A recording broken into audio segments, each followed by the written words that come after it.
Let's take a look at some of the MIDI editors and audio editors, just quickly how we can access them within the single window interface. Now remember that the Tab key will cycle your active window between the panes that are active at any given moment. So markers and arrange are currently two active areas. If I wish to see a MIDI performance, let's select the MIDI region Hip Hop Bass, and I can see information about it in the region parameters area in the inspector area. Now, later on, we'll be doing some detailed work with the region parameters area to affect the way these regions play back and modify the performance and tweak it out. We can see more aspects of what's going on in the MIDI and audio regions by customizing the display of our song a little bit more under the View menu. So let's go to the local View menu for this window and change the look. We'll find Extended Region Parameters and check it. And now we see more stuff that we could do with our MIDI regions. While I'm here, let's get rid of that grid that appears in the background of the arrange and save our work. So with the MIDI region selected, I can see that performance in what's called the piano roll editor. That's going to pop up down here. And this pane is now visible with a MIDI performance representing the notes that are played in the bass track. Let's scroll down to see it, and we'll do a little bit of customization of this window as well. Under the local View menu here, we can further customize our display.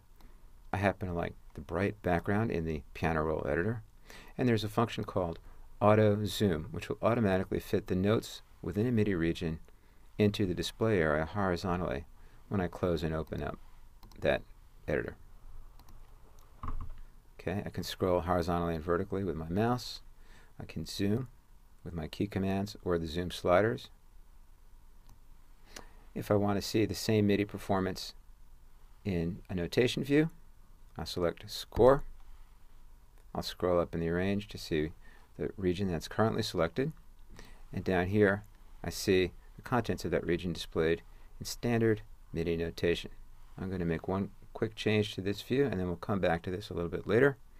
There's the notes that I played. I don't need to see this displayed treble and bass clef. That's a piano staff. So to see how the inspector works, we notice that the inspector updates to show me the parameters or the behavior of whatever is currently active. So if I tab to the main arrange page, I'm looking at the qualities of the selected region.